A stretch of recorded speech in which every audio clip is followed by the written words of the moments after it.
Hello and welcome back, everyone, to our 2025 Israel Studies Winter Webinar Series. My name is Amichai Magen, and in this series is brought to you by the Israel Program at the Center on Democracy, Development, and the Rule of Law here at the Freeman Spogli Institute for International Studies at Stanford University. And now I know it's incredibly tempting for all of us to talk about the unbelievable deluge of events of the last few days. It's almost impossible to follow developments in Israel and the region.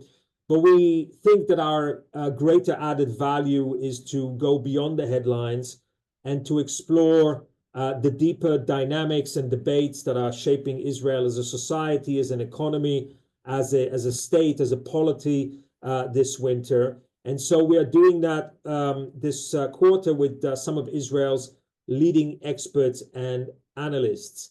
Our webinars are free and open, and you can find information about them, as well as all our other programmatic activities on our website. That is cddrl.fsi.stanford.edu/Israel. I'll remind you also that each webinar is recorded and made available on CDDRL's YouTube channel after the live event. In order to find all of our webinars, simply search for Stanford CDDRL on YouTube and you'll find all our webinars. We very much want to hear from you during the live webinar. So please feel free to address questions at any time during the webinar. Please do not use the chat function on Zoom. I won't be able to check that in real time. Please use the Q&A tab, which is right next to the green share tab on Zoom. Okay, good. So this is actually our last webinar of this winter series. But it's very much a case of last but not least, because today I'm absolutely delighted to be joined by Dr. Yoav Heller for a conversation that we've titled The Fourth Quarter, What Will Israel Look Like in 2048? Yoav is co-founder and chairman of The Fourth Quarter, an Israeli NGO and mass movement dedicated to rebuilding Israeli modern democratic centrism. He'll define what he means by that, or the goal of that momentarily. Yoav is an historian by training. He's had a rich career in media, including at Ynet, Israel's largest online media site, which he helped establish and in which he served as senior editor. He also has a background in education and community leadership. Yoav holds a BA in Political Science and Middle Eastern Studies and an MA in Management and Education from Tel Aviv University, and he completed his Ph.D. in History at the University of London at the Royal Holloway College Holocaust Research Institute. So Yoav, we spoke by WhatsApp, as Israelis always do, but it's very nice to see you and meet you online, at least face to face for the very first time. And thank you so much for joining us today. Thank you for having me, Micha. So Yoav, before we jump into the fourth quarter and what it does, I want to spend a little bit of time on what motivated the establishment of the fourth quarter. So I think the way we'll structure this conversation is we'll talk first about the why. What brought you as an individual, as a scholar, as a community activist to establish the fourth quarter?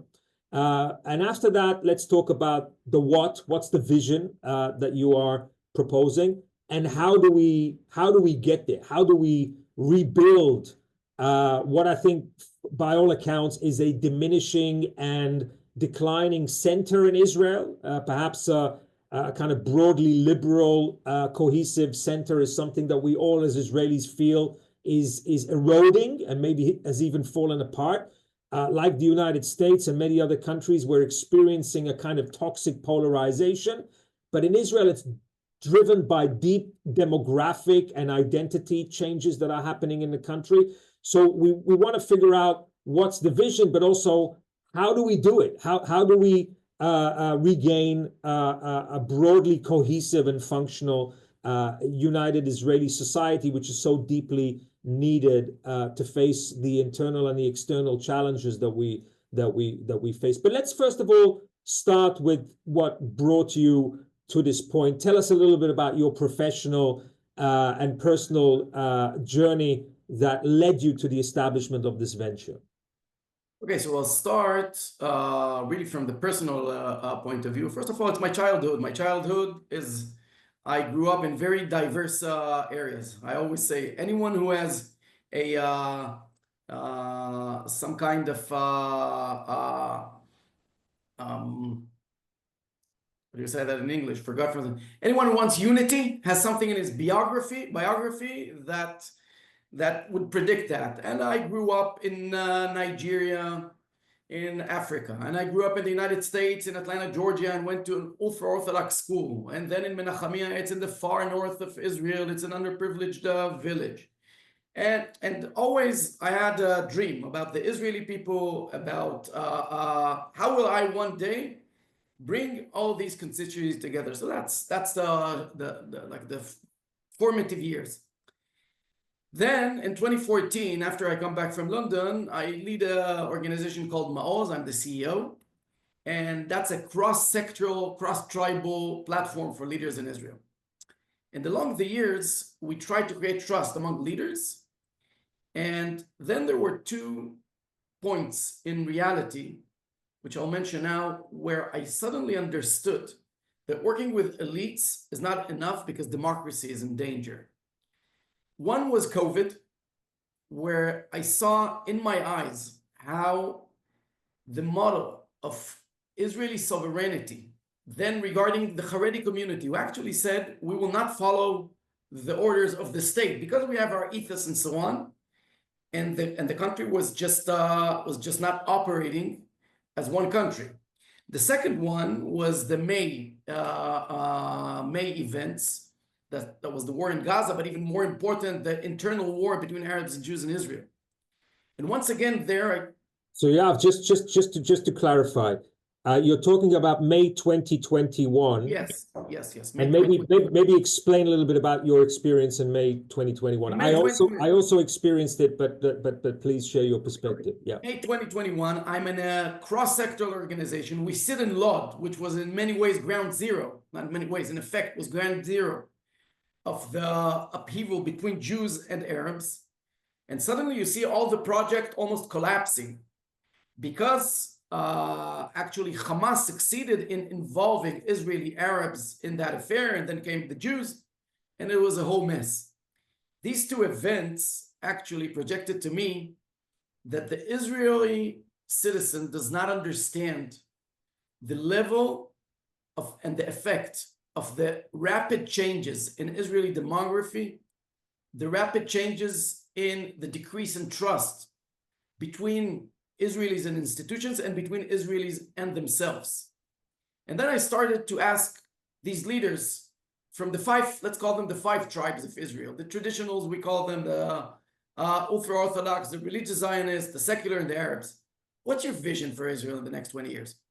And if they answer like this, it's okay. We don't need to be the same. Actually, diversity is a great thing.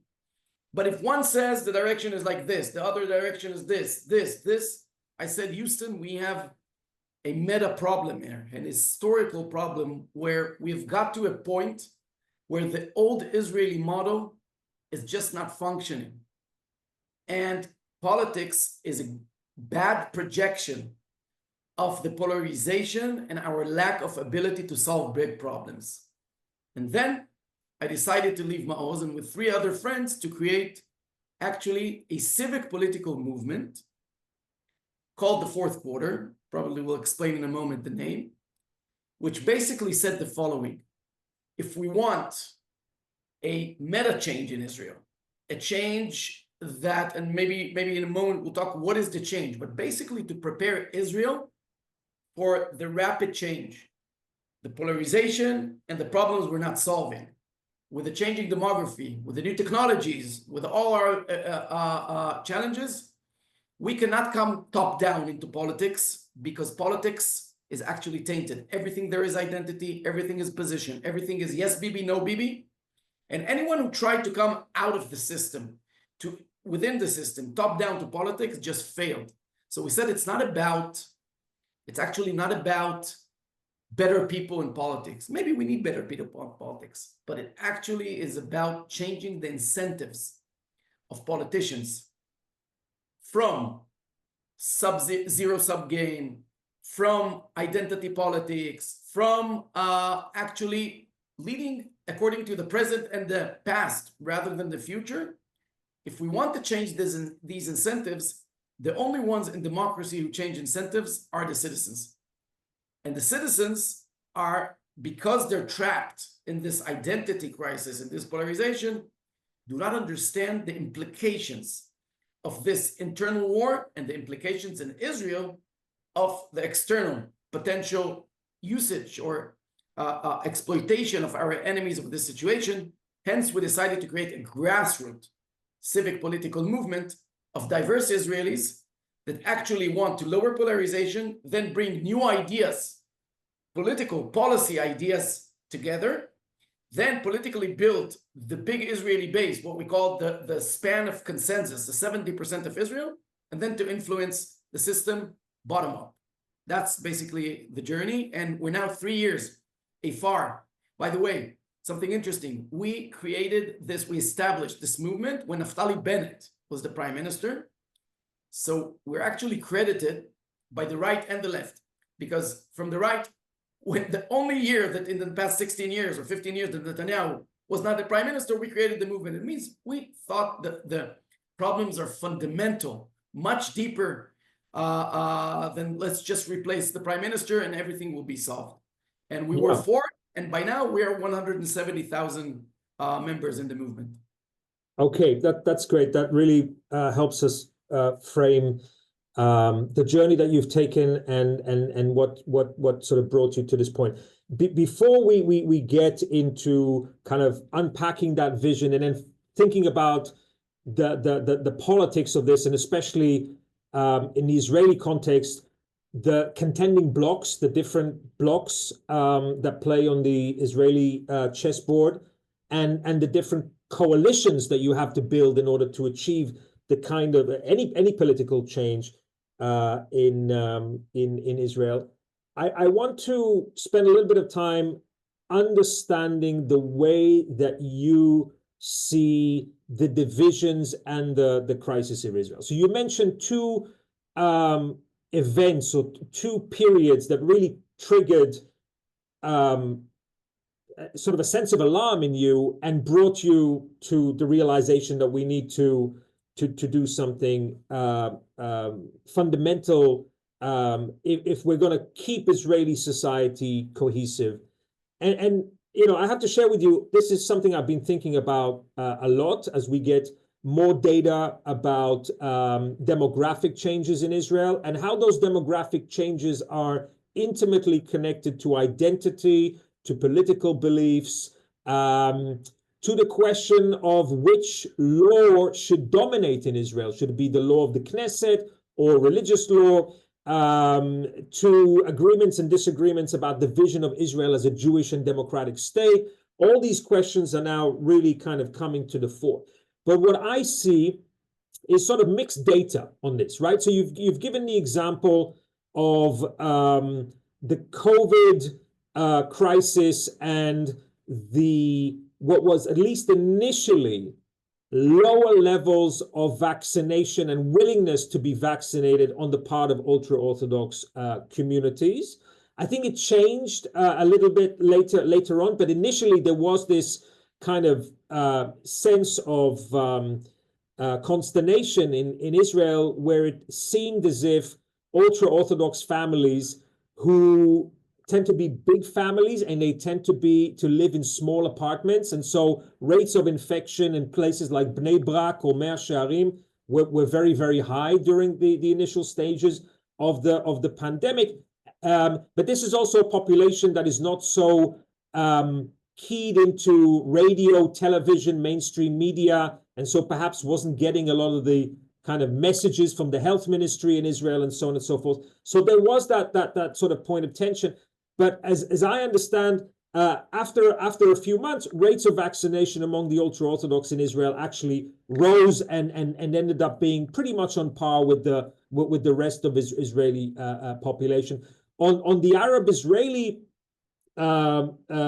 incident or set of incidents that you mentioned, which took place, I think, in a very dramatic way in Lod, in Ramla, also in Akko, right, in May 2021. Just to provide our audience with context, this is already a time when Yahya Sinwar is the head of Hamas, and in May 2021 we have a round of fighting with Hamas in Gaza, in which Hamas is doing everything they can through social media to instigate and to encourage Arab Israelis to go out and use violence against their neighbors. And yes, we saw some dramatic images on the streets, but if we put this in perspective, I think in total there were about 2,000 Arab Israeli rioters out of a population of nearly 2 million. So this wasn't sort of a mass mobilization of Arab Israelis. I think here Yahya Sinwar failed. And actually, after October 7th, we saw that Arab Israelis' identification with their Israeliness and a sense of belonging to Israeli society actually reached an all-time high. So in this sense, Hamas failed to instigate a kind of armed intifada inside Israel. So I see the problematic sides of what you point to, but I also see a lot of great signs in Israel of social integration of Israeli Arabs and the ultra-Orthodox. But you clearly read this somewhat differently. And so I want to get a sense from you, and maybe you can provide us with some data on why you think this rift is so deep and so dangerous for Israeli society. So, right? Yeah, but I'm not going to focus on, you asked me what triggered. I just told you two things triggered. I do not focus on Arabs and Hared and ultra-Orthodox. I think they're a part of this. If I need to define the problem or the challenge, the huge challenge, the historical challenge of Israel, but by the way, what I'm going to say right now, 95% applies to most Western democracies, is the intersection between two big problems. One problem is the need for significant, even radical changes in the model of democracy. Now, what's the model? What is a nation state? What does it need to provide? Three things: security, quality of life, and sense of belonging. This is the essence of a national liberal democracy. Now, what is the crisis there? That every 30, 40, 50 years, it depends, states, the successful states, hit a ceiling where the old paradigm just does not solve problems who provide anymore security, quality of life, and sense of belonging. Let me give you an example in Israel. In Israel, three short examples. One is, let's take the Israeli educational system. The Israeli education system is not actually one system, it's four systems. It's ultra-Orthodox, it's Arab, it's religious Zionist, and secular. The core curriculum that is taught among these four systems, we predict that the shared core curriculum is between 5 to 10%. Wow. Now, you would say, why is the paradigm doesn't work anymore? Because 30 years ago, it didn't really matter because most of the students were in two systems. Now, in first grades, it's almost even. So this is a significant change that immediately needs to be put in place. How do you actually integrate better? Otherwise, if you do not integrate core curriculum that is mutual, and everybody will need to change, not only the Orthodox. If you don't do it, that's a time bomb in the future of Israel. So that's one example. Example two, Israel in 2048 will be 17 million probably citizens. It's fast growing. It's 10 million right now. I'm not sure there are many countries in the world. We're a complete outlier when it comes to demographic growth. We are the only OECD country that is growing as a result of birth rates rather than immigration. And I think the birth rate in Israel on average, there's some differences, of course, between different segments of the Israeli population, which is driving what you're talking about, is almost 3.2 kids. And by the way, also among seculars in Israel, it's much higher than others. But what is the problem? It's a great thing, 17 million. But if we continue the spread, the geographical spread, as it is right now, it's going to be 13 in central Israel, in Jerusalem, 2 million in the north, 2 million in the south. This just is not a sustainable state. It needs to be 9-4-4. In order to do that, tremendous change is needed. Third example, and then I'll stop with the example of radical changes that you need. There is a problem, an immense problem of organized crime within the Arab society in Israel. It is actually breaking or killing, literally, by the way, but also the Arab middle class. It's actually breaking the model of Israeli citizenship. These people have the right to live a safe life. It's actually trickling out of these villages and affecting the whole north and the south. If you want to change it, you'll need radical change. So I just brought 3 examples where the paradigm is stuck. Okay, so one would say but you have, why is it stuck? Look, I mean, people looking at the history of Israel. I'll get to it. Yeah, right. I mean, but I want to, אני רוצה להקשות, right? I want to make this difficult for you. I'm pushing back a little bit. So, look, and you know, in Saul Singer and Dan Senior's latest book called The Genius of Israel, if people are interested in this question, they've got a couple of fantastic chapters about this history. If you sort of look at the history of Israel from the late 1940s, 50s, 60s, 70s, it's replete with these crises. And Israel has had to absorb, you know, millions of penniless refugees. It has had to overcome wars and divisions, etc. But somehow, as a, you know, broadly liberal Jewish democratic state, it was able to accommodate those differences and to change. Why is it that you claim that we have just reached a kind of a glass ceiling where the existing structure doesn't provide adequate answers to the challenges that we're facing? This is the intersection. Yeah. With the second problem, and that's polarization. Okay. What is actually polarization? Okay, so you have radical changes you need. They're difficult per se. So one could say, you could come, as Javier Milei in Argentina said, and come with a chainsaw and change them, because you will need tremendous political power in order to change them. But you can't change them because of polarization. And what's the nature of polarization? Let's say a word about that. It's the crisis of collapse of trust. What is actually trust? Trust is the willingness to attribute good intentions to one another and to institutions. Now, let's exemplify it. Amichai, let's say me and you are now arguing about the judicial reform in Israel.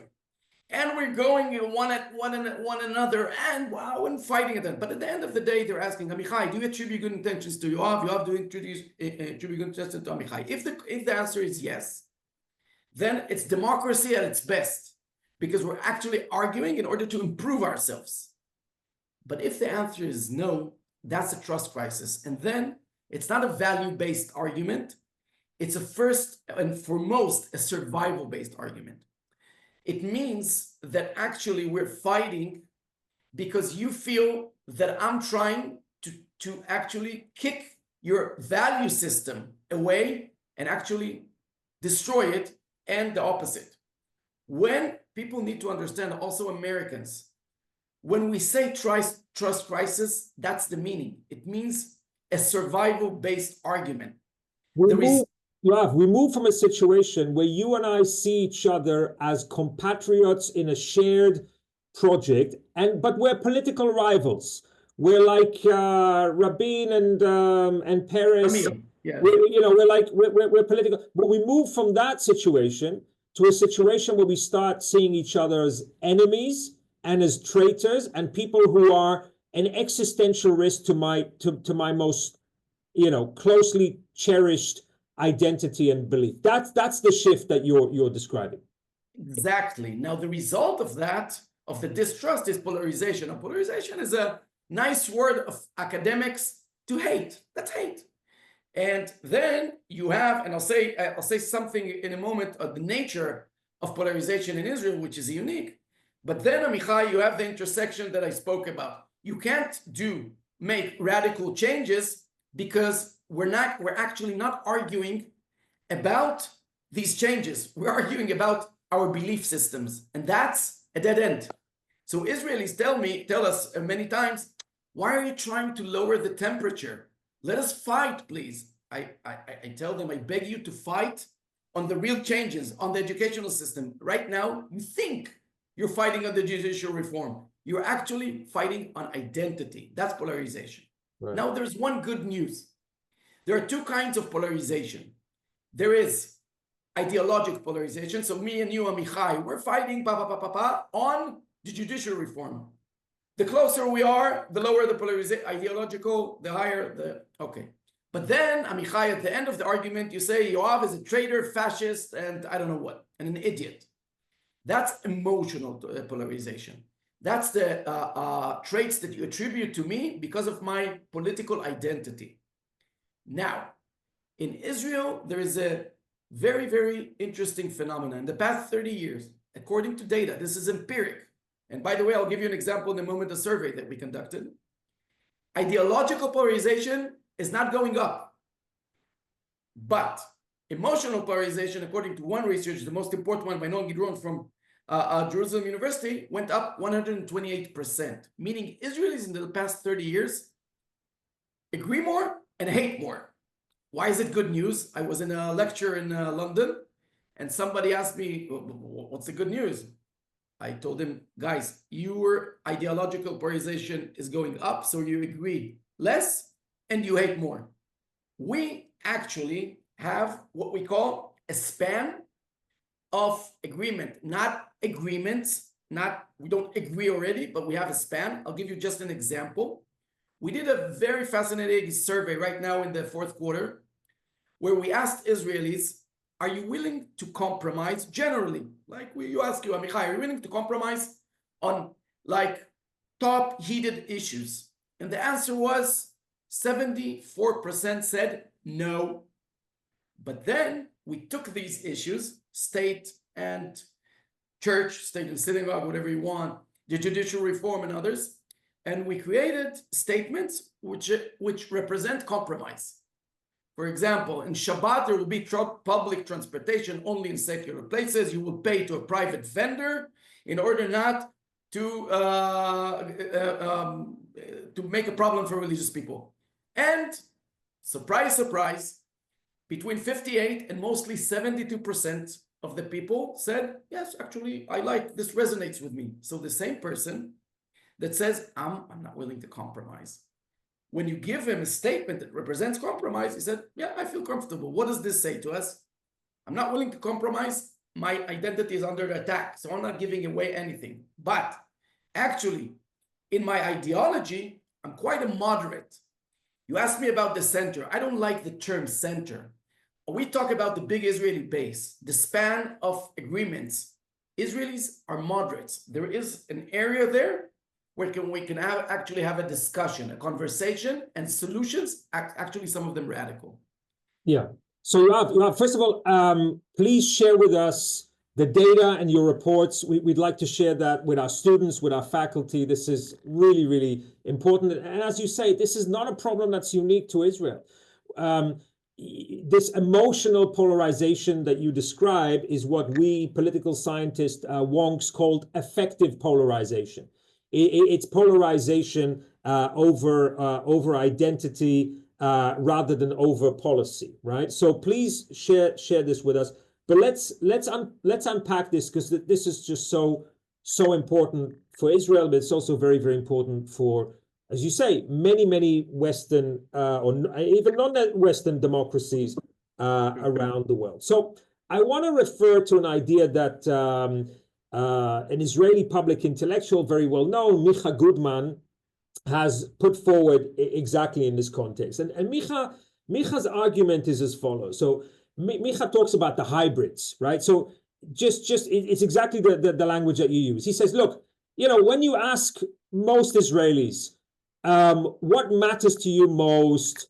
what would you like to see in Israel? The word that comes up most often is achdut, unity. Israelis, as you say, most Israelis crave national cohesion, inclusion, and they like big tent politics because they understand that we're a very diverse society and we need to give a home and we need to give a stake to people who have different ideas about the good life and about a vision of the good life. And they're willing to not only tolerate, but make concessions, as you say, in order and act in what we call in Hebrew tzimtzum, right? This kind of Jewish notion of tzimtzum, where I curtail some of my ambitions so that you have space to live in the way that you do. Most Israelis are inclined that way, but that is not being translated into political coalitions and political action. And so Micha Goodman is saying, look, you know, most Israelis are sort of hybrid. They're both patriotic and liberal, okay? That's where you said 70%. I tend to agree with you, although I think that area of agreement is actually getting smaller at the moment. But then translating this into actual political blocks and workable coalitions seems to be incredibly difficult because we're stuck in this binary of, you know, some people call this yes Bibi, no Bibi coalitions. Some people talk about a Torah Judaism, conservative nationalism versus everybody else. Where do the Israeli Arabs fit into this? So we seem to be stuck, as you say, in a political doomsday machine that is polarizing us and not allowing us to give expression to what most Israelis want, which is, you don't like the word centrism. I don't think centrism is a dirty word, but let's call it a functional cohesiveness, where we can give expression to the will of 70% of Israelis. Yeah. So how do we do that? Okay, so I think, first of all, Micha is a good friend. I think maybe the difference between me and Micha, I'm not sure. I just don't believe anymore that the current system, the current political system, can actually function. In the model of democracy as it is right now, there is, in Israel at least, but I think, look, once again, most Western countries are in a deadlock where it's just stuck. There is no bipartisanship. The system is stuck. And, you know, Einstein said, it's not enough to try harder and harder and harder and the same solution, it won't work. So that's why we founded the Fourth Quarter, because we said, look, you need radical changes, but you need them in broad consensus. There is at least a potential for broad consensus. So what you need to do is actually go to the root of the problem. And here I'm going to say something that makes people mad in Israel. The root of the problem is not the politicians. The root of the problem is we, the citizens, because we do not translate our crave for unity, for the Big Tent perception, into political incentives. Israeli, we have a term that we said, we want to politicize unity. I say to Israelis, we do parlors. I've already done in the last 3 years, 398 parlors. Every evening almost, me and 60 volunteers are in different salons in Israel trying to convince people to join the movement. And we tell them, guys, Israelis have a statement that says, the people are great, our politicians are awful. And I tell them, no. The politicians and politics are a reflection of the people. So why do you need a grassroots movement? You actually need it because we are the problem. But good news, we the citizens, good news, we can be a part of the solution. So it means in order to create a second degree change, not try every elections like to break this tie, you need a three-layer model. You need to engage Israelis in actually lowering polarization. Many civic activities meet across boundaries. Like, you know, social psychology will tell you, if me and you come from different tribes, we talk to one another, we clean a forest together. I don't know what. That's the first layer, to trust. Second layer is, Now let's see if we can actually create mutual policies in broad consensus. So we have a whole area of technological and physical tools in order to offer policies that we can test whether there's broad consensus. So you and me, you the traditional, you the ultra-orthodox, you the Arab, and me, the secular, we did not have the imagination we could collaborate. But we started with a layer in a grassroots movement, we do things together. Then we're actually sitting in a conference. This is a true story of 5,000 people trying to write the updated Israeli story. What are our values? And we actually see that this is starting to work. And the next thing is create a functioning mechanism that actually decisions are made in a democratic way, but with expertise. And then you can actually create a self-efficacy for Israelis that there is a broad Israeli base. It has to be across tribes because otherwise it's not interesting. And actually, it focuses on the future. Rabbi Jonathan Sachs, we use a lot of his writing because I think it's very important. He talks about politics of victimhood versus politics of hope. Politics of victimhood, he says, is interested in the past. Now, the past, I think, isn't important. I'm an historian. But if the past is something that you dwell on the pains, what you did to me, what I did to you, that's politics where it's stuck. Politics of hope, he says, it is interested in the future. So the dynamics is actually, let's create solutions for the future. And what we see, and by the way, the theory of change is not proven yet, but what we see that with 170,000 people, it's working. The question whether it can work with 1 million people, that's our next goal, or 3-4 million people, is yet to be decided. But we're saying to ourselves, the current model is not working. It's a deadlock. You will actually need to create a new leadership, new ideas, a new sense of belonging for Israelis. That's the big Israeli base. That's our theory and practice, by the way. We're doing it every day. Yeah. So I'm very, very sympathetic both to the agenda and some of the initiatives and the ideas that you're saying, but then where the rubber hits the road is in political change. And there are two issues here that I'd like you to relate to before we start addressing audience questions. I see we already have 3 questions, and this is a good opportunity for anybody else who wants to come in and be able to address your questions. So, Yoav, are you familiar with Olson's law? Did you ever come across Marco Olson's law? This is it's a statement about collective action, and what Olson's law says is that small groups that have a narrow political agenda will almost always defeat broad groups that have a disparate and a kind of diffuse political agenda. And what the reason I mention it is because just like you, I'm trying to figure out how to get out of this deadlock of toxic polarization, which is creating so much damage for us, is how do we overcome, in a real way, in a sort of nitty-gritty political way, narrow political interest and create an incentive structure where politicians buy into the need to make sure that the ship of state, the shared society that we have, doesn't collapse one way or the other,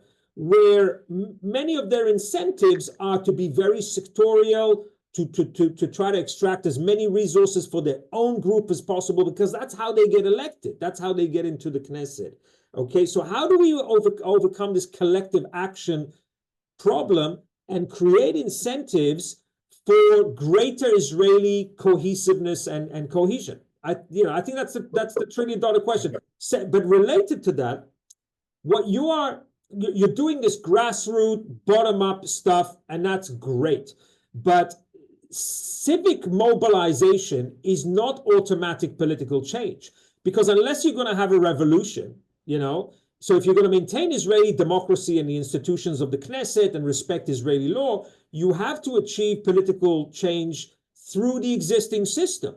And so at some point, you're going to have to start sending candidates to, elections in the Knesset. You're going to have to try to kind of really shape the political system. How are you thinking about those two issues? Okay, so first of all, it was a valid question. How do you actually, politics of interest of small groups, the Olson law, versus the need? It's a clear need right now for big changes in broad consensus.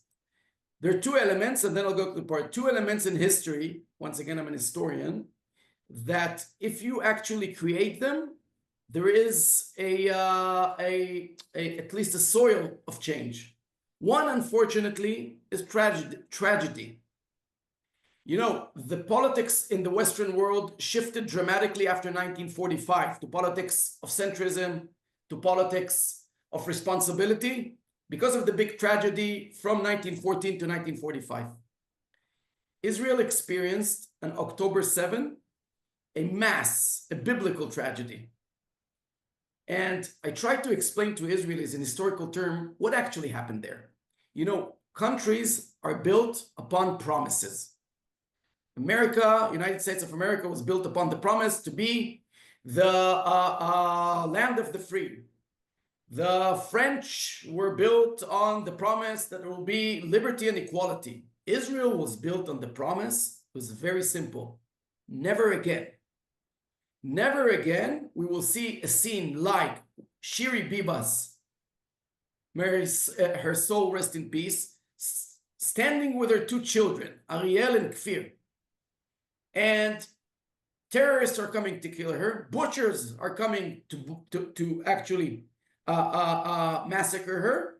And never again there will be that situation where there isn't an Israeli soldier defending an Israeli or a Jewish kid.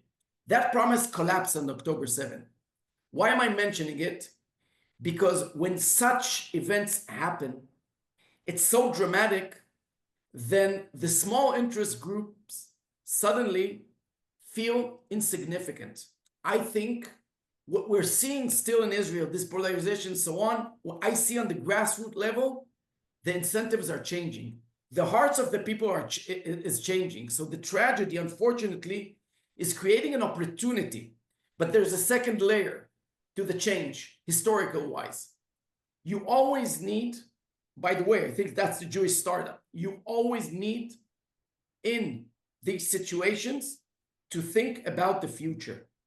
Politics of hope is the second ingredient. It's not only the tragedy, but actually creating hope. Why am I saying that?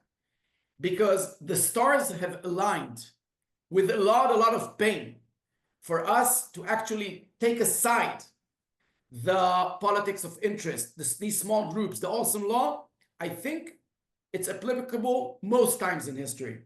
But there are times where, like in 1945, now I think it's 2024, 2025 to 2030, that Israel is ripe for change. And this brings me to the second part. You're asking, okay, but how actually the change will happen? First of all, we need to be patient, because grassroots means that we actually grow the soil in order for political change to happen. People are not patient, but they need to understand the problem of emotional polarization, and you know that, it's not a technical problem. It's an immense problem. So you need to actually create an infrastructure that will hold this change. And I always tell people tell us, Amichai, probably maybe you feel that, you're naive. And I tell people, I want to address a naive guy named Herzl. And now when you hear me, you think I'm going to talk about Herzl with his naive idea. Yes, but Herzl's trick was not his idea. Herzl's trick was the apparatus, was the mechanisms. When everybody laughed at him, and I understand why, he created the first Congress. He created a grassroots movement. So first of all, and I'm not going to walk away from the politics, but first of all, if you want to actually influence change historically, you need to actually grow a soil that will create change, new leaders, new ideas, and new incentives. And then, of course, you will need to go into the political system when it's right. I think not in these elections, but rather in the next elections, there will need to be an all-Israeli big tent party of 45 mandates. And we want to be very, very instrumental in creating and leading that party. It will not be the civic movement, because the civic movement, the soil will need to be grown in the next 20 years. But absolutely, we're going to play a part within the political system. Who are the ideas are right. Yeah, so who are some figures that are either in the Israeli political arena, or some up-and-coming politicians that you identify who could sort of lead that type of centrist revival? That's the trick here. You don't know the names, okay? It's myself, and by the way, we have 150 group leaders, captains around Israel. We have probably 10 to 15 very diverse. That's the trick here. Arabs and ultraorthodox. And lean to the left, lean to the right. People are not, now we're working on their brand recognition, but they're new. We are stuck with this political system, these leaders from the 90s. You need to understand that. Okay, so Benny Gantz was a general then. Yes, but that's a part of the elite. Yair Lapid was in the press, but that's a part of the elite. Netanyahu has been here for 300 years. If I will tell you now, if I will give you the names, you will not know them. Israelis are starting to know them, but this is the whole idea. I'm saying it about myself. I'm saying it about Ella Ringo. She's our CEO. She's a rising star. I'm saying it about the new mayor of Bet She'an, Noam Juma. He was one of the founders of this movement. I'm saying it about many, many other Israelis. We just finished, let me give you an example. We just finished a leadership meeting of 40 leaders. And we tried to see if on the heated issue of a national investigation for the 7th of October events, can we agree on how do you do it together? Because there are righties and lefties, and these leaders now need to go back to their constituencies, or not the whole Israeli, but 170,000 people diverse, and sell these ideas. So that's the issue. People ask us, who is endorsing you? And by the way, Amichal, I'll tell you a secret. They're endorsing us. We have very tempting offers already from the political system, but they don't want us because of the ideas or the energy. They want us because of the apparatus. It's not interesting. It's not interesting. We need to create everything new. So we will need to be patient. We will need to grow the civic movement. And for sure, there will be a political application here within the system, not the NGO, but some kind of proxy there. Got it. So you're thinking about how to enter the political arena and how to mobilize the grassroots organization that you've created, and translate it into political power. Political power, and there are various ways. It doesn't have to be a party necessarily, but it has to be within the political system. That I 100% accept that. And you intend to run in the next elections? So that's an interesting question. First of all, it will be democratically decided by the 300 leaders. That's our deciding government birth. Whether there will be a party in the spirit of the fourth quarter. It won't be the civic movement. I assume that many people or some people in the civic movement won't even vote for a party that went out of it. Now, the answer is that it's a tactical question. I'll explain why. Only if we can influence the big agenda of an all-Israeli 45 mandates party for the next election, it's worthy to run, and also the radical changes and broad consensus. So we might do that, we might not. I think in the next election, there I predict where we will be the biggest movement and most influential in Israel. Okay. Well, we haven't had a political party with 45 seats, I think, since the late 1980s. Labor in 1992, I think we're 44. Yeah. Okay. So we haven't had a political party with 45 seats since the 1980s, but that's a very important and inspiring vision. Okay. So I want to turn to some questions here. And a couple of participants are chastising me for talking too much and not allowing you, Yoav, to give a lecture. I just want to highlight that this was intentional because Yoav and I sort of spoke before I asked for it. And Yoav asked that we do this in a conversational manner, but I'm duly chastised, and I promise to speak less in the future, which is difficult for an Israeli. Okay, but turning to some questions here. Richard Almond is asking, to what extent are you in the fourth quarter are kind of cooperating with other reform groups? To what extent do you see a change? I'm now kind of putting this in, adding my own twist on this, which is, do you see other movements? I know that there is there are some additional kind of civil society initiatives, particularly after the very difficult polarization of the legal reform initiatives, and then, of course, the aftermath of October 7th. Are you, who out there do you identify as being sort of partners, and are you collaborating to build this shared agenda? So let's start with that. Look, this is a very unripe field. Tragically, since the 7th of October, there are more and more movements. I'm not talking about the protest movements. Very important to say, the protest movements were relevant for the protest, but failed in my mind. They were successful, and I'm glad for it, in stopping this government in the big reform, or what we call the judicial revolution. But in many ways, some of them were caught in the polarization at some point, rather than offering, and maybe they couldn't have, but maybe it's not to blame, offering a vision. Okay, now I understand what you don't want. What actually are you offering, and how can you engage diverse Israelis? But there's a whole field now created, it's very, very young, of movements who are talking about the narrative of, we need a new Israeli story. We need actually to engage people from diverse places. We're by far the biggest, but we are discussing and having collaborations with others, especially in niches. Let me give you an example, Amichai. 2 weeks ago, we met, this is a surprising meeting, surprising collaboration, with a guy named a Haredi rabbi called Rav Abargel. He has a very big movement in the southern Israel.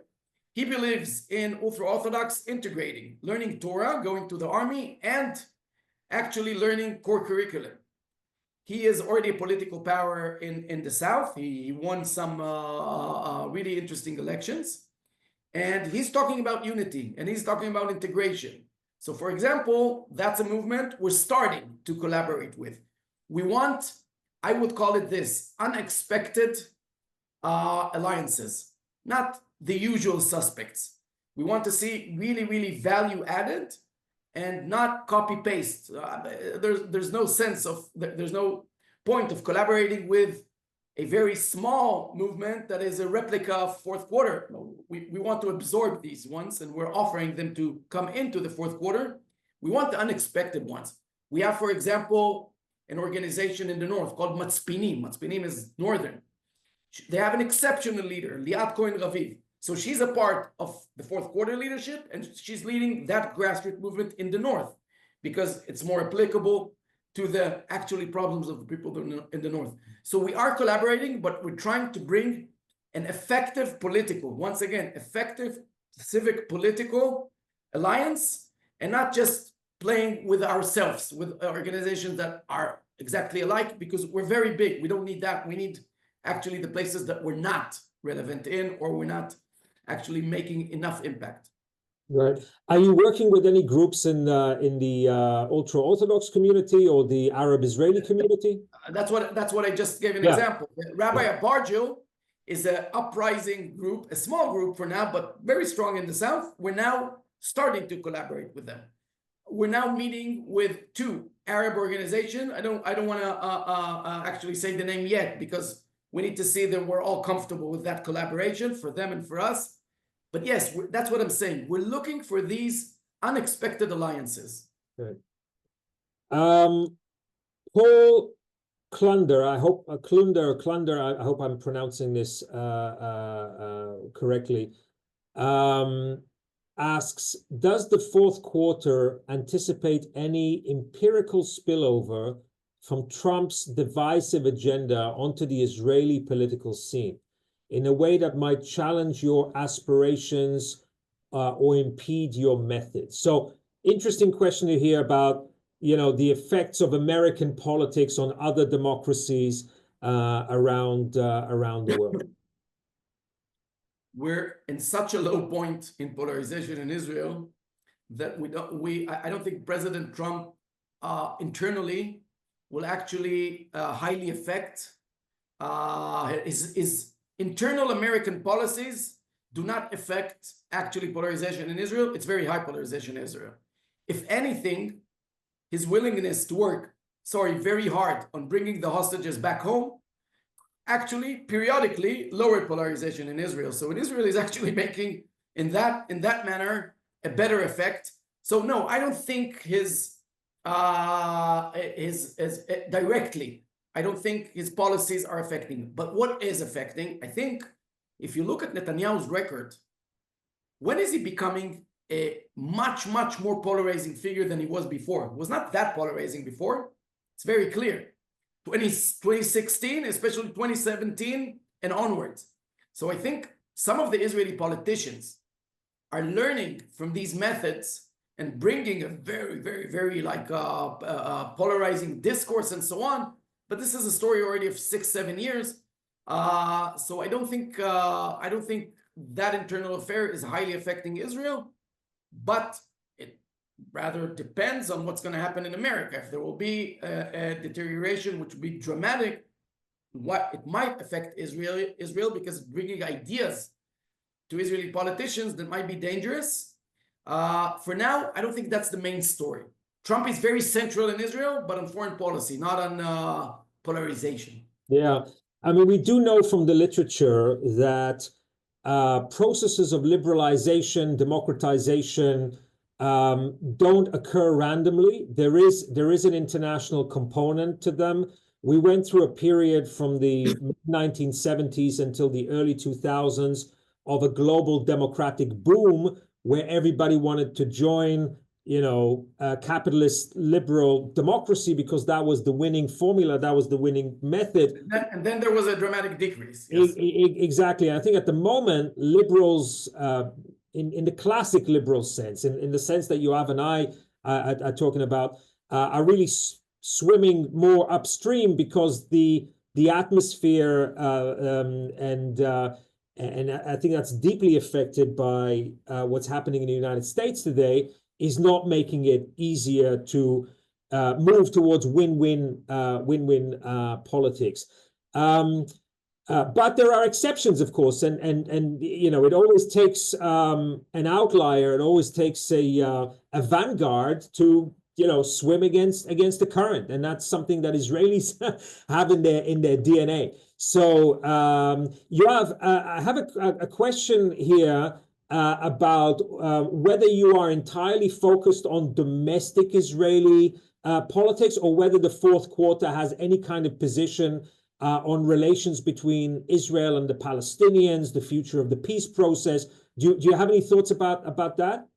Yes, look, they're not official thoughts of the movement yet. We do, since October 7, we are you can hear us more about these issues, not to the point that you have now a fourth quarter policy or policy statement, but we do want to play in that field. We do want to be careful in playing in that field. But for sure, I would say the following. Yes, we have to play in that field. So if you want a word about the sentiment, then the sentiment is talking about, on the one hand, we need to bring back the word peace into the discourse of Israeli society. That's one, I think that's one obligation that we have. On the other hand, our analysis on October 7 is that it's not just another round of violence, but rather it is a projection of a I would say, a sentiment in Gaza led by Hamas, but trickled to a lot of the Palestinian society, where we think there are two components that should be a condition for any endgame peace process conversation. One is that before the process is the recognition of Israel as a Jewish state, Jewish democratic, but a Jewish state with its historical ties to land of Israel. And two, to give up the idea of return, a right of return, the refugee idea. These two ideas, we think, are components that we saw in the 7th of October that actually is an unwillingness of a lot of Palestinians to recognize that Israel has a right to exist. Once that is solved in our mind, then the sky is the limit. So we have a whole paradigm developed around this. I won't elaborate on that, and it's not mega public. It's not a secret. You can read me on that. So I would say, I would quote here Dr. Ynet Wilf, who talks about, she says, I'm a long-term peace activist. I think that's from the 7th of October. I think this is something that we can actually talk about, long-term peace activists, because we need to actually go into the root problems and take care of them, and not jump to solutions that will bring us time after time after time to the same endpoint. So that's just where we stand there. Okay, thank you, Yoav. In beginning to draw this conversation to an end, I just want to quote from your or to read out a quote by David Ben-Gurion, founding Prime Minister of Israel, founding father of Israel, that you have on your website.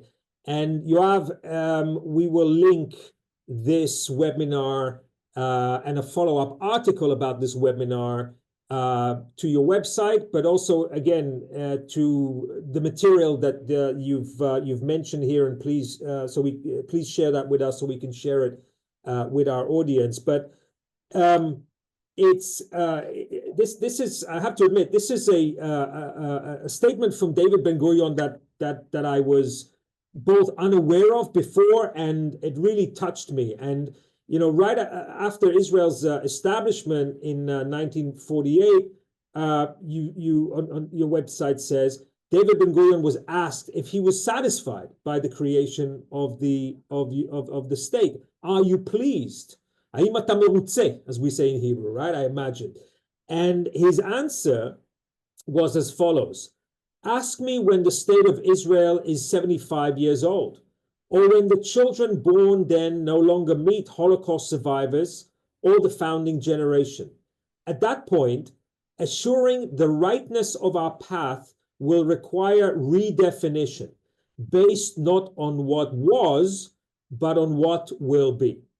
I think it's a really profound statement. You obviously believe it. It's a profound statement because it's on your, very prominently displayed on your website. So I just kind of in taking stock of what we've spoken about, we've kind of come to the end of the third generation since the establishment, the reestablishment of Jewish sovereignty in the land of Israel, in the modern state of Israel. And so I think it's not surprising that we are facing these ontological questions, these existential questions.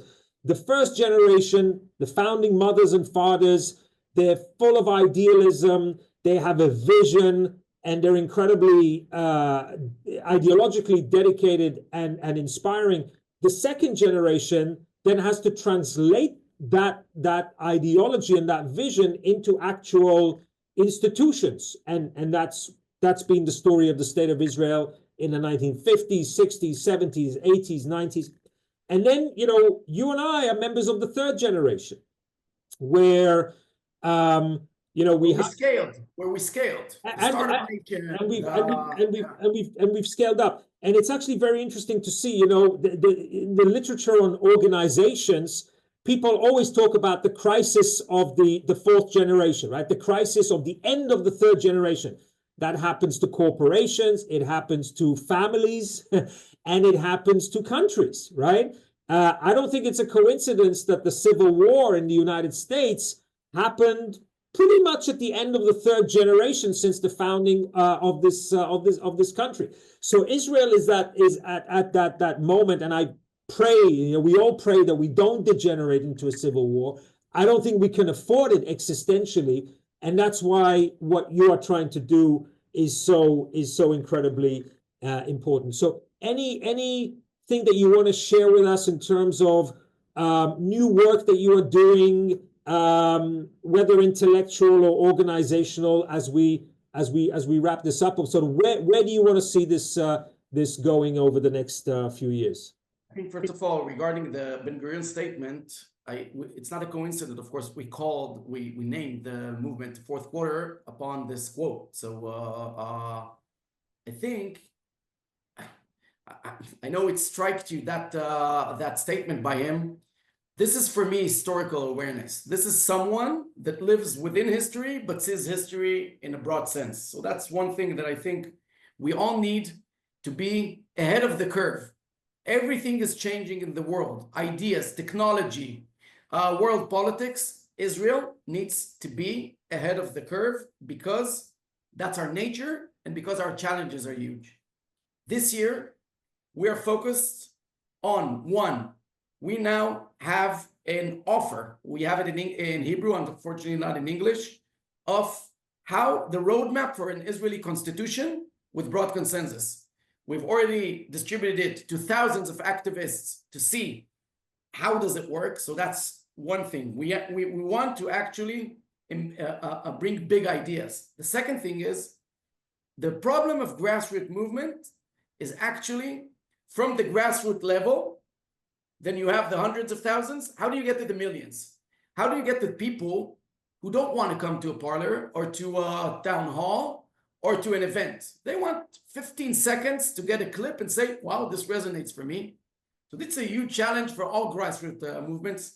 This is the second thing this year. And the third thing, only 12% of the movement are up to the age of 28. It means that the younger generation, we see it in Israel. Either they're indifferent to the situation or going to the extreme right. We need to engage the younger generation. So we created actually a sub-brand called the Fourth Generation. And we have to engage the younger generation in politics of unity and politics of broad consensus. All in all, I want to sum it up with the following statement. People ask me, am I optimistic? And I tell them, look, optimistic, I don't know, sometimes I'm optimistic, sometimes pessimistic, but I'm hopeful.